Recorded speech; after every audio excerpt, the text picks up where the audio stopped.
मैं हूं आपके साथ अदिति मिश्रा। उत्तर प्रदेश के मुखिया योगी आदित्यनाथ, जिन्होंने सूबे की व्यवस्था को पटरी पर लाया, एक बार फिर बेलगाम होती घटनाओं से सीएम योगी बेहद आक्रोशित हैं। प्रदेश में लगातार हो रही आपराधिक घटनाओं को देखते हुए मुख्यमंत्री योगी आदित्यनाथ ने हाई लेवल बैठक बुलाई। इस बैठक में अधिकारियों को स्पष्ट निर्देश जारी किए गए। तो देखिए, उत्तर प्रदेश में लगातार बढ़ते अपराधों पर मुख्यमंत्री योगी आदित्यनाथ सख्त हैं। आज मुख्यमंत्री योगी आदित्यनाथ ने हाई लेवल मीटिंग बुलाई, जिसमें तमाम आला अधिकारी मौजूद रहे। तो उत्तर प्रदेश में अब नहीं होगा अपराध माफ, ये सख्त हिदायत मुख्यमंत्री योगी आदित्यनाथ की। लखनऊ, वाराणसी, गाजियाबाद और नोएडा के अधिकारी इस हाई लेवल मीटिंग में शामिल रहे। बैठक में डीएम, कमिश्नर भी मौजूद रहे। गाजीपुर, जौनपुर, पीलीभीत और बागपत के डीएम और कप्तान इस मीटिंग में शामिल रहे। बैठक में अपराध पर हर हाल में लगाम लगाने के निर्देश दिए गए। तो देखिए, सीएम योगी आदित्यनाथ की हाई लेवल बैठक, जिसमें लखनऊ, वाराणसी, गाजियाबाद और नोएडा के अधिकारी शामिल हुए। इस बैठक में कमिश्नर, डीएम मौजूद रहे। गाजीपुर, जौनपुर, पीलीभीत, बागपत के डीएम और कप्तान इसमें शामिल रहे। साथ ही अपराध पर हर हाल में लगाम लगाने के निर्देश दिए गए। तो उत्तर प्रदेश में अब कानून का राज स्थापित है। संगठित अपराध को पूरी तरीके से लगाम लगाया जा चुका है। ऐसे में सीएम योगी आदित्यनाथ ने हाल ही की कुछ घटनाओं पर अधिकारियों को सख्त निर्देश दिए हैं कि ऐसी घटनाएं दोबारा नहीं घटनी चाहिए। अब आपको बताते हैं, जानते हैं कि आखिर किन घटनाओं से मुख्यमंत्री योगी आदित्यनाथ खफा नजर आए। दरअसल लखनऊ में 23 मई की दोपहर एक प्रॉपर्टी डीलर संदीप सिंह की गोली मारकर हत्या कर दी गई। वो अपने ऑफिस के सामने मोबाइल से बात कर रहे थे और इसी दौरान बदमाशों ने उन पर ताबड़तोड़ गोलियां बरसा दी, जिसका सीसीटीवी फुटेज भी सामने आया था। और ये वारदात मुख्यमंत्री योगी आदित्यनाथ ने इस पर भी सख्ती जताई है। देखिए किस तरीके से सरेआम सरेराह दिन दहाड़े मर्डर की घटना को अंजाम दिया गया। दिन दहाड़े ताबड़तोड़ गोलियां बरसा दी जाती हैं। सीसीटीवी फुटेज भी सामने आया था। और उत्तर प्रदेश की राजधानी में इस तरीके की वारदात हो जाना कानून व्यवस्था पर बड़े सवालात खड़े हो रहे थे। यही वजह है कि आज मुख्यमंत्री योगी आदित्यनाथ ने हाई लेवल मीटिंग बुलाई, जिसमें कई जिलों के कप्तान, डीएम शामिल रहे। उनको खासा निर्देश दिए गए कि अपराधियों पर लगाम लगाना बेहद जरूरी है। और अब देखिए अगली घटना जौनपुर की, जहां बडौर गांव के रहने वाले राम लखन के बेटे आजाद की 22 मई को कुछ नकाबपोश बदमाशों ने हत्या की थी। आजाद बिंद कार की अगली सीट पर बैठ रहे थे, वहीं मोबाइल चला रहे थे। कार रोड के किनारे खड़ी थी और इस दौरान अपाचे बाइक पर सवार होकर आए कुछ बदमाश। मुंह पर उन्होंने गमछा बांधा था। रात में भी आंखों पर धूप का चश्मा लगाए थे। इस दौरान पीछे बैठे युवक ने ताबड़तोड़ फायरिंग कर दी, जिसमें आजाद बिंद की मौत हो गई थी। तो ये दूसरी घटना जिसको लेकर मुख्यमंत्री योगी आदित्यनाथ ने सख्ती दिखाई। जौनपुर में देखिए किस तरीके से दूल्हे की हत्या की गई थी। तस्वीर आपके सामने है। आजाद बिंद नाम के युवक की गोलियां बरसाकर हत्या कर दी गई। 22 मई की तारीख की यह घटना, जब बारात जा रही थी, दूल्हा सज चुका था, लेकिन किस तरीके से देखिए पुणे की कंपनी में काम करने वाले दूल्हे की हत्या कर दी गई। 22 मई 2026 की ये पूरी घटना। और अब देखिए गाजीपुर की वो घटना, जिसमें करोड़पति होटल कारोबारी के 29 साल के बेटे की गोली मारकर हत्या कर दी गई थी। 29 मई की रात 4 नकाबपोश बदमाशों ने उन्हें होटल के गेट पर घेर कर 4 गोलियां मारी। चारों बदमाश 2 बाइक से बियर लेने के बहाने पहुंचे थे। तो गाजीपुर की ये घटना नंबर 3, जिसको लेकर मुख्यमंत्री योगी आदित्यनाथ ने सख्ती जताई। और यही वजह रही कि गाजीपुर के डीएम और कप्तान भी इस हाई लेवल मीटिंग में शामिल हुए। बेहद ज्यादा सियासत भी उत्तर प्रदेश की कानून व्यवस्था को लेकर गर्माती नजर आई है। गाजीपुर में होटल कारोबारी के बेटे की किस तरीके से हत्या कर दी गई, ये जो तस्वीरें हैं बेहद ज्यादा सवालिया निशान खड़े कर रही हैं। बदमाशों ने कारोबारी के बेटे को गोली मारकर 29 मई को हत्या कर दी। किस तरीके से रोते बिलखते उनके परिजन सामने आए। कारोबारी की 2 महीने की बिटिया जो है वो अपने पीछे छोड़ गए। तो ये बड़े घटनाएं, जिनकी वजह से कानून व्यवस्था पर लगातार सवालात खड़े हो रहे हैं। और अब बढ़ेंगे चौथी उस खबर की ओर, उस घटना का जिक्र करते हैं जहां पर मुख्यमंत्री योगी आदित्यनाथ ने देखिए सख्ती जताई है। लखनऊ के विभूतिखंड इलाके में सिगरेट को लेकर मामूली कहासुनी हुई, मामूली विवाद हुआ जिसने खूनी रूप ले लिया। अयोध्या से दोस्तों के साथ पार्टी करने लखनऊ आए भाजपा युवा मोर्चा के जिला कमेटी सदस्य शिवम सिंह, जिनकी ईंट पत्थरों से हमला कर हत्या कर दी गई। पूछताछ में पता चला कि एक सिगरेट ना देने पर उन्हें मार दिया गया। और ये घटना देखिए अपने आप में बेहद ज्यादा गंभीर सवाल खड़े कर रही थी कि क्या अपराधियों के मन में कानून का बिल्कुल भी जरा भी खौफ नहीं है कि एक सिगरेट को लेकर किसी को ईंटें पत्थर से कुचलकर मौत के घाट उतार दिया जाए। मुख्यमंत्री योगी आदित्यनाथ ने इन्हीं घटनाओं के बाद अपने चिर परिचित अंदाज में अधिकारियों की खबर ली है। आज हाई लेवल मीटिंग में अधिकारियों की नकेल कसी गई है और गाज कई अधिकारियों पर मामले पर गिरी हुई है। साथ ही कई अधिकारियों को सख्त लहजे में निर्देश दिए गए कि ऐसी लापरवाही सख्ती से इनके साथ निपटा जाए। तो देखिए ये 4 वो बड़ी घटनाएं इस वक्त आपके टीवी स्क्रीन पर, जिसके बाद मुख्यमंत्री योगी आदित्यनाथ को यह हाई लेवल मीटिंग करनी पड़ी।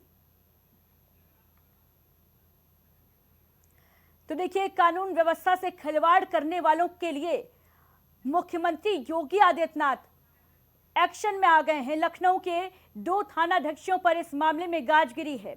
थानाध्यक्षों को सस्पेंड किया गया है। यूपी में अपराध अब नहीं बर्दाश्त, ये साफ कहना है। इंस्पेक्टर विभूतिखंड अमर सिंह को लाइन हाजिर किया गया है। ये जो मामला सामने आया जिसमें एक युवक की पत्थरों से कुचलकर सिर्फ इसलिए हत्या कर दी गई क्योंकि सिगरेट को लेकर विवाद हुआ था। इंस्पेक्टर गोमती नगर विस्तार भी लाइन हाजिर कर दिए गए हैं। तो देखिए ये मीटिंग के बाद 2 अधिकारियों के ऊपर, 2 पुलिसकर्मियों के ऊपर गाज गिरी है और आगे बड़ी कार्रवाइयां देखने को मिल सकती है, क्योंकि जिस तरीके से मुख्यमंत्री योगी आदित्यनाथ ने अल्टीमेटम दिया है आला अधिकारियों को कि कानून व्यवस्था के साथ खिलवाड़ कतई बर्दाश्त नहीं किया जाएगा।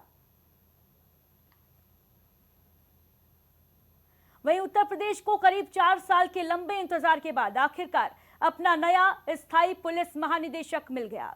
दरअसल वरिष्ठ आईपीएस अधिकारी और वर्तमान कार्यवाहक डीजीपी राजीव कृष्ण को प्रदेश का नया पूर्णकालिक पुलिस कप्तान नियुक्त किया गया है। संघ लोक सेवा आयोग के भेजे गए पैनल पर शासन स्तर पर गहन मंथन किया गया। इसके बाद मुख्यमंत्री ने राजीव कृष्ण के नाम के प्रस्ताव को अपनी अंतिम मंजूरी दी। दरअसल 1991 बैच के आईपीएस हैं राजीव कृष्ण और उनकी भर्ती 15 सितंबर 1991 को हुई थी। सेवा में आने के बाद 21 अक्टूबर 1993 को उनका पुष्टिकरण हुआ और 10 अक्टूबर 1995 को उन्हें सीनियर स्किल मिला। इसके बाद 9 अगस्त 2005 को वे सिलेक्शन ग्रेड में पहुंचे थे और आज देखिए पूर्णकालिक डीजीपी उत्तर प्रदेश को लंबे समय के बाद, करीब 4 साल के बाद उत्तर प्रदेश को पूर्णकालिक डीजीपी मिला है। अभी तक कार्यवाहक डीजीपी ही भूमिका अदा करते रहे, लेकिन आज जाकर पूर्णकालिक डीजीपी आखिरकार उत्तर प्रदेश को मिला है। राजीव कृष्ण पूर्णकालिक डीजीपी बने हैं। 1991 बैच के अधिकारी हैं राजीव कृष्ण। तो देखिए आईपीएस राजीव कृष्ण को उत्तर प्रदेश की कमान दी गई है पूर्णकालिक डीजीपी। अभी तक कार्यवाहक डीजीपी के तौर पर कार्यरत थे राजीव कृष्ण, लेकिन आज मुख्यमंत्री योगी आदित्यनाथ ने इसको हरी झंडी देते हुए इनके नाम पर अंतिम फैसला लेते हुए पूर्णकालिक डीजीपी के तौर पर नियुक्ति की गई है आईपीएस राजीव कृष्ण की। फोन लाइन पर हमारे स्टेट हेड अखंड प्रताप शाही जी जुड़ रहे हैं। अखंड जी, लंबे अंतराल के बाद, करीब 4 साल के लंबे गैप के बाद पूर्णकालिक डीजीपी आखिरकार उत्तर प्रदेश को मिल गया है। क्या लगता है, क्या अब जो तमाम आपराधिक घटनाएं सामने आ रही हैं क्राइम कंट्रोल में कितनी अहम भूमिका निभाते नजर आएंगे? देखिए, एक कुशल प्रशासक के तौर पर हम इमेज रही है राजीव कृष्ण जी की, और इस बार अभी तक वो कार्यकारी डीजीपी थे, लेकिन अब उन्हें 1 साल के जून में ही उनका कार्यकाल पूरा हो रहा था, 1 साल का। तो कार्यकाल अब उनको डीजीपी, परमानेंट डीजीपी उनको बना दिया गया। ये फाइनल डिसीजन लिया गया कि अब उन्हें, और जो पीएससी की गाइडलाइन और सुप्रीम कोर्ट के नियमों के मुताबिक वो कम से कम 2 साल तक यूपी के डीजीपी अब रहेंगे। वो 1 जून 2025 से कार्यवाहक डीजीपी की कमान संभाल रहे थे। इसके अलावा जो 9-19 आईपीएस के नाम भेजे गए थे डीजीपी को लेकर संघ लोक सेवा आयोग को, तो उसमें आयोग की दिल्ली में बैठक हुई थी 26 मई को, और उसमें ये माना जा रहा था कि इनका नाम, उससे पहले भी चूंकि इंडिया सुपरफास्ट ने इस बात से उम्मीद ज्यादा जताई थी कि राजीव कृष्णा ही डीजीपी रहेंगे, तो वही हुआ भी। इसमें यूपी के मुख्य सचिव एस.पी. गोयल और अपर मुख्य सचिव संजय प्रसाद शामिल हुए थे उस मीटिंग में, और उसमें रेणुका मिश्रा, पीयूष आनंद और राजीव कृष्णा का नाम डीजीपी के पैनल के लिए फाइनल किया गया था। इनमें तीनों के नाम यूपी सरकार को भेज दिए गए थे, जिसमें आज जो एसीएस होम है संजय प्रसाद, उनकी तरफ से एक लेटर जारी किया गया और अब उन्हें परमानेंट डीजीपी के पद पे उन्हें तैनात किया गया है। तो ये एक बड़ी बिल्कुल अखंड प्रताप शाही जी, लेकिन देखिए आज पूर्णकालिक डीजीपी 4 साल के लंबे अंतराल के बाद उत्तर प्रदेश को मिला है, लेकिन ये 4 साल का लंबा वक्त क्यों लग गया, इसके पीछे की वजह क्या रही? देखिए, ये इस बात को लेकर विपक्ष भी सरकार पर आरोप लगाता रहा, केंद्र सरकार और डबल इंजन की सरकार पर, खासतौर पे अखिलेश यादव जो कि विपक्ष के सबसे बड़े नेता हैं, या ये कह लिया जाए कि लंबे समय तक वो नेता में सदन में नेता विरोधी दल भी रहे। अब फिलहाल वो सांसद हो गए हैं, तो लोग सभा में बैठते हैं। लेकिन अभी जो जिस तरीके से वो आरोप लगाते रहे कि उत्तर प्रदेश को परमानेंट डीजीपी कब मिलेगा और जो पूर्णकालिक डीजीपी आखिर कब मिलेगा, डबल इंजन की सरकार दोनों इंजन आपस में टकरा रहे हैं, इस तरीके के तमाम आरोप लगाते हैं।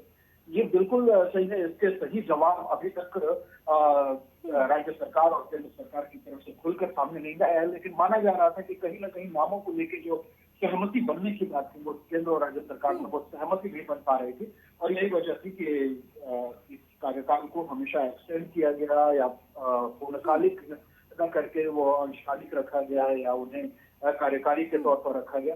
तो ये जो नियुक्तियां बिल्कुल अखंड जी, वैसे अगर गौर किया जाए तो 27 के चुनाव जो हैं उनमें भी बहुत ज्यादा वक्त नहीं बचा है। उससे पहले पूर्णकालिक डीजीपी की नियुक्ति क्या माना जाए, क्या चुनाव से पहले ये बेहद आवश्यक भी था, इसी वजह से अब पूर्णकालिक डीजीपी के नाम पर मुहर लगाई गई है?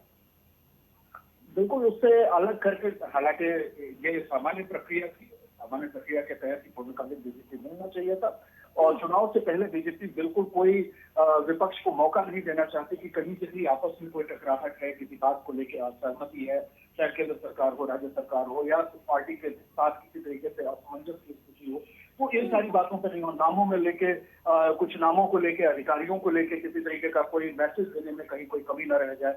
लॉ एंड ऑर्डर एक ऐसा इशू है जिसको लेकर यूपी में अखिलेश यादव की सरकार गई थी, बीजेपी की सरकार बनी थी, दोबारा रिपीट हुई सरकार, तो ऐसे में कहीं ऐसा ना हो कि जो हैट्रिक लगाने की प्लानिंग कर रही है, उस हैट्रिक लगाने की प्लानिंग में कहीं कोई प्रॉब्लम आए, तो कहीं भी कोई जो चूल्हे हैं सारी चूल्हे कट लिए जाए, इस तरीके की कवायद चल रही थी। और उससे जोड़कर इसको देखा जा सकता है कि जब पूर्णकालिक डीजीपी की बात आती थी तो बैकफुट पे कहीं सरकार को आना पड़ता था, तो अब ये असमंजस की स्थिति से उभरने की बात होगी। और 1 साल उन्होंने कार्यकाल पूरा भी कर लिया था बतौर कार्यकारी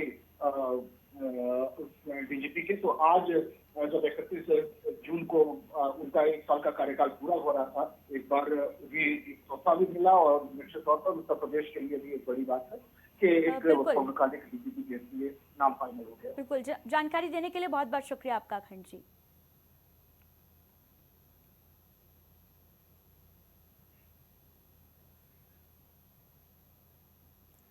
खबरों में आगे बढ़ेंगे और बात करेंगे हमीरपुर में बेतवा नदी पर हुए पुल हादसे की, जिसके बाद से एक और सियासत गरमाई हुई है। दूसरी तरफ जांच जो है वो तेजी से आगे बढ़ रही है। सरकारी दावों और कागजी विकास की पोल खोलते इस हादसे के बाद अब शासन प्रशासन की नींव टूटी हुई है। मोरा कांदर गांव में निर्माणाधीन पुल का स्लैब क्या गिरा, मानो सीधे भ्रष्टाचार की इमारत ढह गई। लेकिन अब इस मामले में एक बहुत बड़ा अपडेट आ रहा है। दरअसल हादसे की परतें खोलने के लिए 3 सदस्यीय हाई लेवल जांच समिति सीधे ग्राउंड जीरो पर पहुंच चुकी है। तो तस्वीरें आपको दिखा रहे हैं। ग्राउंड जीरो पर अब जो जांच है वो की जा रही है, क्योंकि इस घटना ने प्रशासन की, शासन की नींद जो है वो उड़ा रखी है।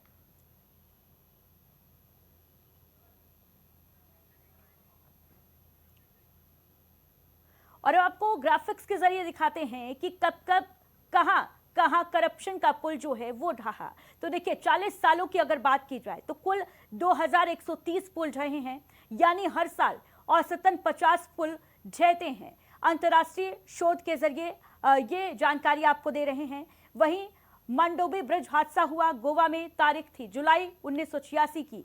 मांडोवी नदी पुल हादसे में करीब 20 लोगों की मौतें हुई थी और इसका जो कारण निकल कर आया था वो था पुल का एक हिस्सा ढह जाना। दूसरी जो घटना थी वो थी कोटा चंबल ब्रिज हादसा, जिसमें राजस्थान में 24 दिसंबर 2009 को पुल गिरा था और इसमें 48 मौतें हुई थी।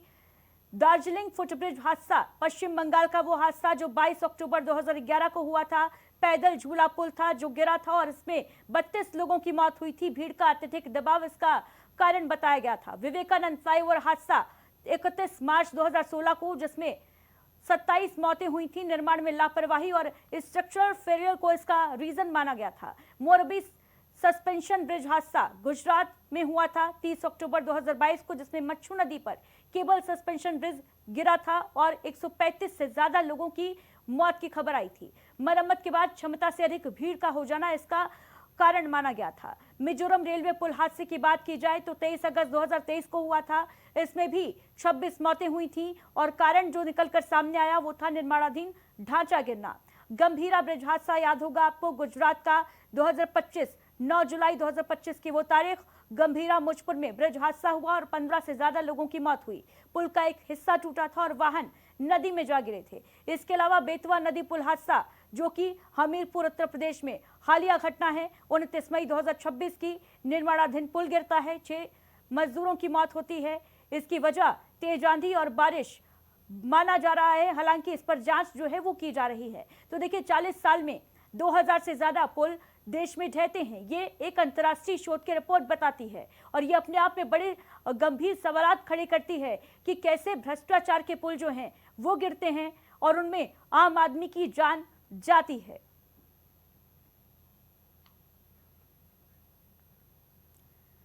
तो देखिए हमीरपुर पुल हादसे के बाद लगातार सवालिया निशान खड़े हो रहे हैं। करप्शन का पुल कैसे ढहता है, किस तरीके से जो हमारा सिस्टम है वो एक आंधी में उड़ जाता है, उसके सारे दावे हवाई नजर आते हैं जब इस तरीके से निर्माणाधीन पुल गिर जाते हैं। 6 मजदूरों की मौत हो जाती है। एक तरफ सियासत गरमाई हुई है, दूसरी तरफ जांच जो है उसमें अब तेजी देखने को मिल रही है। इंडिया सुपरफास्ट ने भी इस खबर को बेहद प्रमुखता के साथ दिखाया। हमीरपुर में किस तरीके से पुल हादसा हुआ, इसके बाद जिम्मेदार अपना पल्ला झाड़ते हुए नजर आए। हालांकि ठेकेदार विजय सिंह के ऊपर FIR मुकदमा दर्ज किया गया है, इसमें कई अधिकारियों के ऊपर गाज भी गिरी है। लेकिन बड़ा सवाल वही कि आखिर कब तक मौत के ये जो पुल हैं वो ढहते रहेंगे।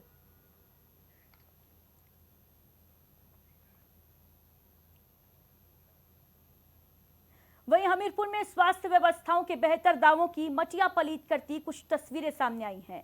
यहां मोबाइल की रोशनी में मरीज का इलाज किया जा रहा है। ये वीडियो सोशल मीडिया पर काफी वायरल हो रहा है।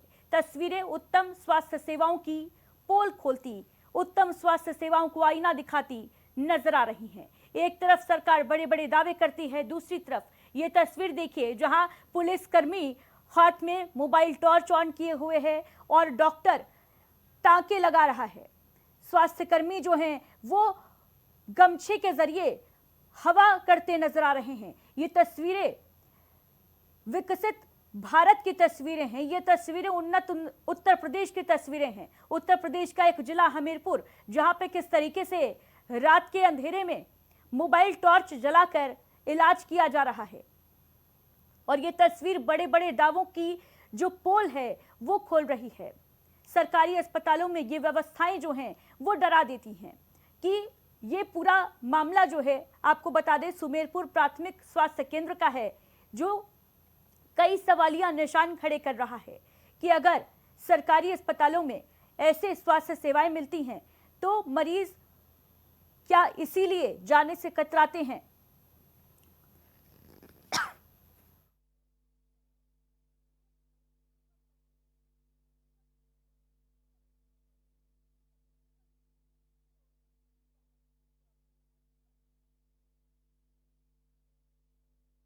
बुजुर्ग महिला को अस्पताल ले जाया गया और यहां पर टॉर्च की रोशनी में इलाज किया जा रहा है। अंधेरे में किस तरीके से अस्पताल है, किस तरीके से स्वास्थ्य व्यवस्था उत्तर प्रदेश के अंधेरे में है। फार्मासिस्ट ने अंधेरे में बुजुर्ग को टाँके लगाए। ये तस्वीर हमने आपको दिखाई। सुमेरपुर प्राथमिक स्वास्थ्य केंद्र का ये पूरा मामला है। हमीरपुर के सरकारी अस्पताल की व्यवस्था एक बार फिर से सवालिया निशाने पर। टॉर्च की रोशनी में किस तरीके से बुजुर्ग महिला को टाँके लगाए जा रहे हैं। और ये तस्वीरें तब सामने आई हैं जब मुख्यमंत्री योगी आदित्यनाथ ये दावा करते हैं कि हर एक शहर को 24 घंटे, गांवों को 18 घंटे बिजली मिल रही है, लेकिन यहां अस्पताल में ही बिजली गुल है।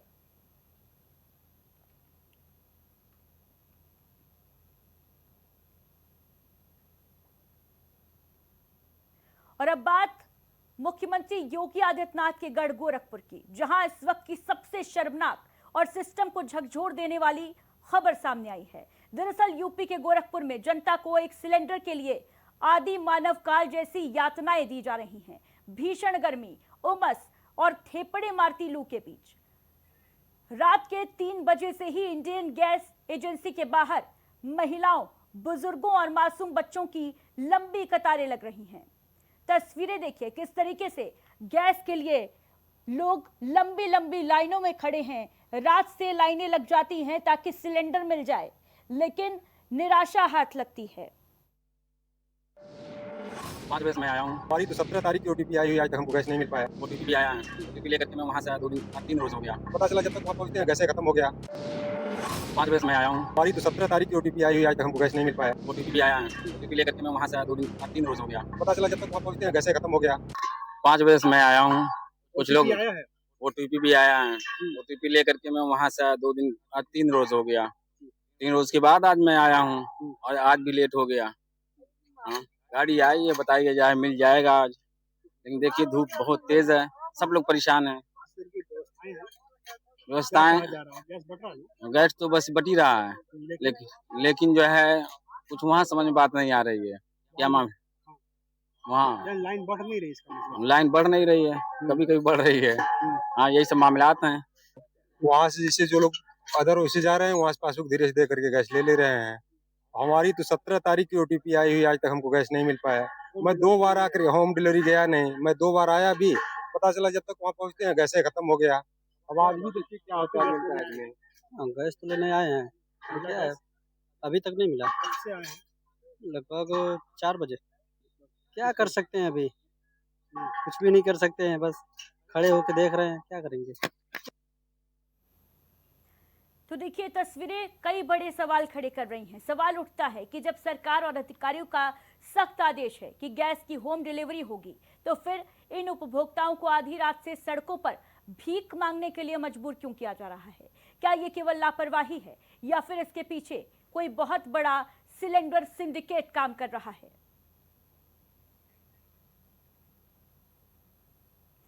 हमीरपुर से सिस्टम की कलाई खुलने वाली खबर सामने आ रही है। यहाँ के सुमेरपुर कस्बे में बीते 48 घंटों से हाहाकार मचा है।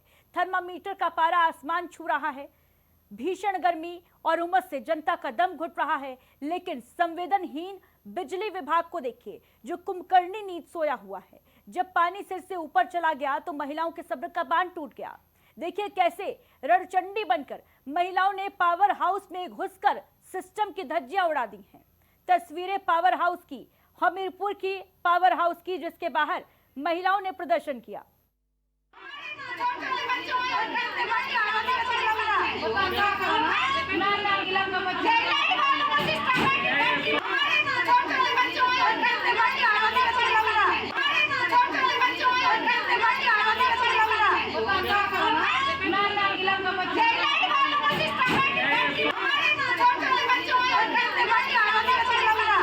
तीन दिन से हमारे यहाँ लाइट नहीं है। हम आज सुबह कम से कम 10 या 11 महिलाएं आई थी, तो जय हमें मिले, जय तो पहले अकड़ने लगा। फिर हम भी बोले ऊंची आवाज में कि सर ये तो गलत बात है, आप ऐसा बोल रहे हैं। बोले, फिर जब उन्होंने कहा तो हमने कहा कि हमारी समस्या का आप समाधान कीजिए। हमारे यहाँ वायर टूटे हुए पड़े हैं, न हमारे यहाँ बिजली है, न हमारे यहाँ पानी है। हम रात में अपने बच्चों को लेके बाहर लेट नहीं सकते, क्योंकि लड़की है हमारे सयानी, ये किसी के भी बच्चे हों। आजकल का देख रहे हैं कैसा समय चल रहा है। अब बताइए 3 दिन से हमारे यहाँ लाइट नहीं है, हम परेशान घूम रहे हैं। जब आप पावर हाउस आए तो क्या हुआ? हम लोग पावर हाउस आए, मगर हमको देखा गया तो तुरंत दरवाजा लगा के वो लोग अंदर घुस गए। हम चिल्लाते रहे, हमने दरवाजा भी खटखटाया कि हमारी समस्या तो सुन लीजिए, मगर उन्होंने हमारी कोई नहीं सुनी। दरवाजा लगा के अंदर घुस गए। क्या करें? क्या मांग है आप लोगों को? हमारी मांग है कि हमारे मोहल्ले में लाइट आनी चाहिए, पानी आना चाहिए। 3 दिन तो ये गुस्सा है उस जनता का जिसे टैक्स देने के बाद भी नरक जैसी जिंदगी जीने पर मजबूर किया गया। हमीरपुर का सुमेरपुर कस्बा, जहां बीते 48 घंटों से ब्लैकआउट है। बूंद बूंद पानी के लिए लोग तरस रहे हैं। गर्मी से बुजुर्ग और ऊपर से बिजली विभाग की रीढ़ विहीन लापरवाही लोगों के होश फाख्ता कर रही है। और देखिए इंडिया सुपरफास्ट के कुछ तीखे सवाल कि बिल ना जमा करने पर बिजली कटौती क्यों, 48 घंटे से बिजली आखिर क्यों ठप है, यहाँ जिम्मेदार अधिकारी आखिर कहां गायब हैं। तो ये कुछ सवाल जो इंडिया सुपरफास्ट के हैं उस प्रशासन से जो नाकारा हो चुका है। बिजली ना जमा करने पर कटौती क्यों की जा रही है, बिल ना जमा करने पर बिजली की 48 घंटे से आखिर यहां पर बिजली क्यों ठप है, वो भी तब जब मुख्यमंत्री योगी आदित्यनाथ समीक्षा बैठक करते हुए अधिकारियों को सख्त निर्देश दे चुके हैं कि कहीं पर भी बिजली की समस्या नहीं होनी चाहिए। अगर कहीं पर कोई दिक्कत आ रही है तो उसका तत्काल समाधान किया जाए। बावजूद इसके इस इलाके में 48 घंटे से आखिर बिजली क्यों नहीं आ रही और जिम्मेदार अधिकारी कहां गायब हैं? आखिर क्यों लोगों को, महिलाओं को पावर हाउस पहुंचकर प्रदर्शन करना पड़ रहा है, अपने हक की बिजली मांगनी पड़ रही है?